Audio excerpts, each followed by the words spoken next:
안녕하세요 여러분, 성공합시다. 자, 우리는 지금 신명기를 보고 있는데요. 지금 어떤 상황인가요? 모세는 이제 살 날이 얼마 남지 않았어요. 그래서 가나안 진입을 앞둔 출애굽 2세대들에게 마지막 유언과 같은 권면을 하고 있는 중이에요. 어디에서? 요단 동편에서요. 눈앞에 요단강 건너 약속의 땅 가나안이 보이는 상황이었죠.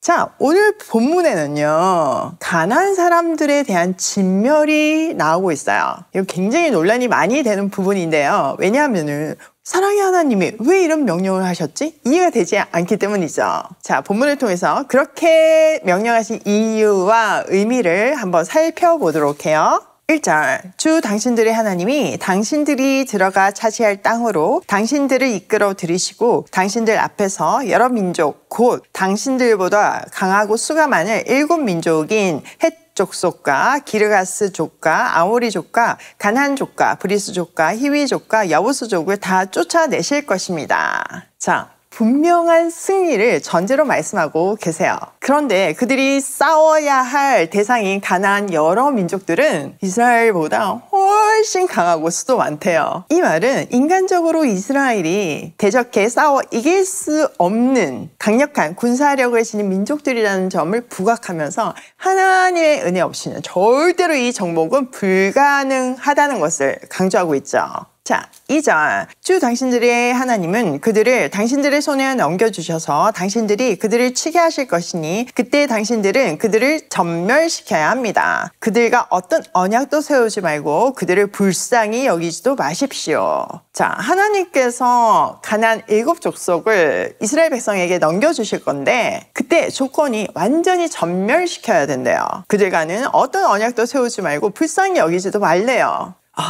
평소에 하나님하고 조금 다르죠. 오늘날 우리는 이 전멸 명령을 어떻게 이해해야 할까요? 고고학적인 자료와 성경 전반에 보면요, 이 가나안 7족속은요 극심한 우상 숭배 또 윤리적인 타락이 그냥 문화가 된 족속이었어요. 예를 들어서 자신의 어떤 그 기도를 응답받기 위해서 몰래기는 신에게 자녀를 산채로 제물로 바친다든지 상상을 초월하는 비윤리적이고 우상 숭배의 극치인 문화를 가지고 있었던 거죠.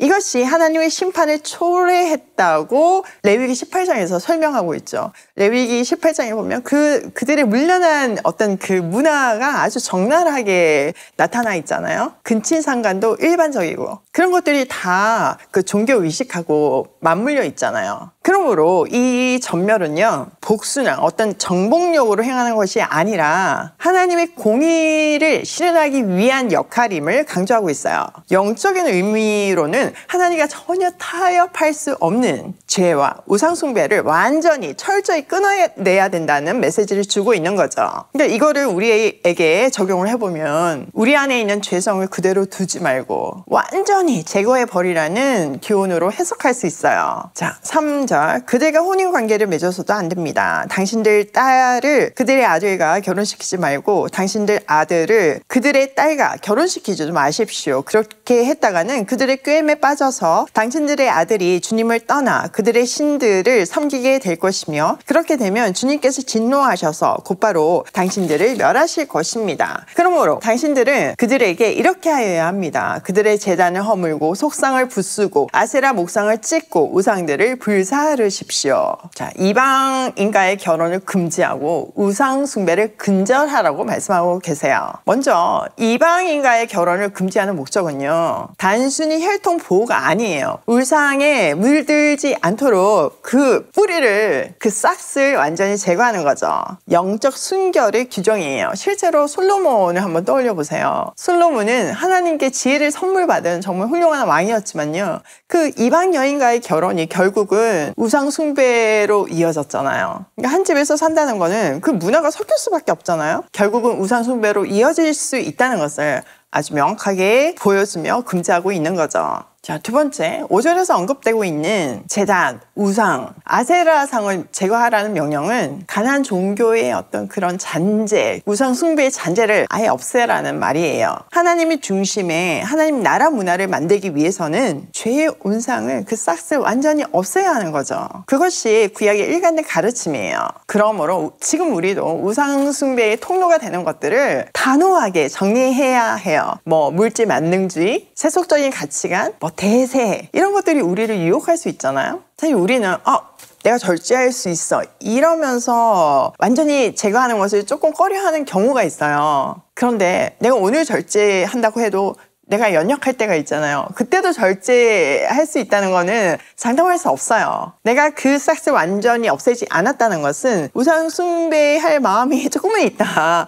그걸 허용했다. 이런 의미죠. 오늘은 아닐지 모르지만 언젠가 우상 숭배할 수 있는 가능성을 열어놓은 거니까요. 요셉이 자기를 유혹하는 보디발의 아내와 함께 있지도 않았잖아요. 굉장히 중요한 가르침의 본보기예요. 죄와 악과 유혹은 피하는 것이 가장 좋은 방법이죠. 자, 6절. 당신들은 주 당신들의 하나님의 거룩한 백성이요 주 당신들의 하나님이 땅의 많은 백성 가운데서 선택하셔서 자기의 보배로 삼으신 백성이기 때문입니다. 주님께서 당신들을 사랑하시고 택하신 것은 당신들이 다른 민족들보다 수가 더 많아서가 아닙니다. 오히려 당신들은 모든 민족 가운데서 수가 가장 적은 민족입니다. 그런데도 주님께서는 당신들을 사랑하시기 때문에 당신들 조상에게 맹세하신 그 약속을 지키시려고 강한 손으로 당신들을 이집트 왕 바로의 손에서 건져내시고 그 종살이 하던 집에서 이끌어내어 주신 것입니다.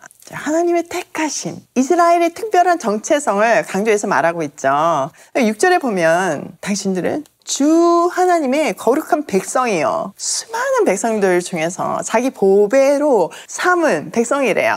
근데 그 선택의 근거가요, 뭐 이들이 너무 강하거나 멋지거나 의로워서가 아니라 하나님의 일방적인 사랑과 언약의 신실함 때문이래요. 그럼 진짜 감동이지 않나요? 우리가 하나님이 보배라고 말하는 그런 존재예요. 이스라엘 백성을 너무나 사랑하시고 조상들하고 맹세하신 그 언약을 지키시려고 그들을 이집트에서 끌어내셨잖아요. 우리도 마찬가지로 세상 가운데서 택하시고 이끌어내셨어요. 우리가 지금 말씀 앞에 있는 것, 이 세상을 살아가는 데 필요한 그 모든 지혜가 있는 이 보석 같은 말씀, 이 말씀이 들리는 것 자체가 하나님의 놀라운 은혜예요. 이 말씀의 끝에는 축복이 보장되어 있잖아요. 나의 나된 것은 정말 전적인 하나님의 은혜이기 때문에 더 감동이 되고 더 겸손하게 되죠. 여기서 우리가 꼭 기억해야 하는 것은 이 택하심은 자랑이 아니라 사명과 연결되어 있어요. 즉 우리를 택하신 것은 나 하나님 백성이야 이렇게 자랑하게 함이 아니라 세상 속에서 우리의 삶을 통해서 하나님을 보여내는, 하나님을 증거하는 증인의 삶을 살게 하기 위함이에요. 그 역할을 감당할 때 진정한 하나님의 자녀가 되는 거죠. 하나님의 보배가 되는 거죠. 자, 9절. 그러므로 당신들은 주 당신들의 하나님이 참 하나님이시며 신실하신 하나님이심을 알아야 합니다. 주님을 사랑하고 주님의 계명을 지키는 사람에게는 천대에 이르기까지 그 언약을 지키시며 또 한결같은 사랑을 베푸시는 신실하신 하나님이심을 알아야 합니다. 그러나 주님을 미워하는 사람에게는 당장에 벌을 내려서 그를 멸하십니다. 주님께서는 자기를 미워하시는 사람에게는 징벌을 늦추지 아니하십니다. 우리를 사랑하셔서 보배로 여기시는 신실하신 하나님은요, 우리가 하나님과 맺은 그 언약 가운데 이스라엘 백성으로 말하자면 하나님과 하나님 백성이잖아요. 지금 우리로 말하자면 자녀잖아요. 이런 언약 관계 속에 있기 때문에 그 언약에 순종하기를 원하시는 거죠. 자, 먼저 우리를 죽기까지 사랑하시는 하나님의 성품은 신실하심이에요. 히브리어로 신실은 에메트인데요, 진리이자 흔들림 없는 성실함을 나타내요. 그래서 하나님한테 온전히 붙들린 사람의 특징이요, 이 성실함이에요. 우리가 점점 하나님을 닮아가기 때문이죠. 그러므로 하나님은 언약을 맺으시며 끝까지 지키시는 분이시기에 우리가 먼저 불순종으로 이 언약을 깨지 않는 한 약속하신 복을 베푸시는 분이죠. 뭐 불순종을 한다고 해도 그게 끝이 아니잖아요. 돌아오기까지 기회를 주시고 기회를 또 주시고 기다리시고 또 기다리시는 분이시죠. 물론 좀 해초리는 드시지만요. 자, 또 여기서 눈에 확 들어오는 대조가 있죠. 바로 복과 심판인데요. 복은 천대까지, 심판은 즉시 이렇게 완전히 대조하고 있어요. 하나님의 은혜는 대대손손 이어지는 반면에 심판은 그의 면전에서 곧바로 시행한다는 표현이죠. 이 말은 회개 없이 악을 계속 지속적으로 행하는 사람에게는 신속하게 심판하시지만 언약을 붙드는 사람에게는 오랜 인내와 풍성한 사랑을 베푸시는 분이심을 다시 한번 확인시켜 주죠. 자, 11절 결론이에요. 그러므로 당신들은 오늘 내가 당신들에게 내리는 명령과 규례와 법도를 잘 지켜야 합니다. 하나님의 신실함을 믿고 의지한다면 자연스럽게 순종으로 이어져야 한다는 것을 말해주고 있어요. 순종이 구원의 조건이 아니라 하나님께서 먼저 은혜와 사랑으로 언약을 맺으셨기 때문에 이제 그의 백성으로 그분의 계명을 지키고 거룩하게 살아야 하는 거죠. 각 집에 룰이 있잖아요. 우리는 하나님 가정에서 살고 있잖아요. 하나님의 자녀들이잖아요. 그러니까 그 아버지가 주신 그 룰을 잘 따라야 하는 거죠. 이 놀라운 사랑과 은혜에 합당한 하나님이 보배라고 칭하시는 사람답게요. 자, 오늘 내용을 우리 삶에 한번 적용해보면 첫 번째, 우상 숭배의 통로를 철저히 정리하자. 우리 안에 우상이 있는지 한번 살펴보셔야 돼요. 우상은 뭐 이런 형상 그런 것뿐만 아니라 하나님보다 더 의지하는 것이 다 우상이에요. 돈, 명예, 뭐 건강, 자식 이런 거 다 우상이죠. 그 우상 숭배의 통로인 물질 만능주의, 세속적인 쾌락 이런 것들이 내 안에서 타협하고 있지 않는지 꼭 살펴보세요. 두 번째, 택함 받은 자임을 기억하고 사랑이 아닌 사명으로 삼자. 하나님께서 나를 무조건적인 사랑으로 구원해 주셨잖아요. 근데 그게 나를 교만하게 하는 것이 아니라 그 택하심은 사명으로 이어졌다는 것을 꼭 기억해야 돼요. 그래서 우리는 세상에서 빛과 소금의 역할을 해야 하는 거죠. 세 번째, 하나님의 신실하심을 신뢰하고 자발적인 순종으로 응답하자. 하나님이 끝까지 책임지신다는 약속을 믿고 작은 것부터 말씀대로 한번 살아보세요. 오늘 묵상 중에서 당장 어떤 것을 실천할 수 있는지 한번 살펴보고 그걸 적용해보는 거죠. 내일부터 아니고 지금 이 순간부터요. 하나님을 제대로 알고 진심으로 사랑할 때 우리는 순종할 수 있고 그 순종이야말로 최고의 축복이에요. 오늘도 이 진멸 속에 숨겨진 엄청난 사랑의 메시지를 기억하며 하나님 자녀다운 발걸음으로 고싱해요.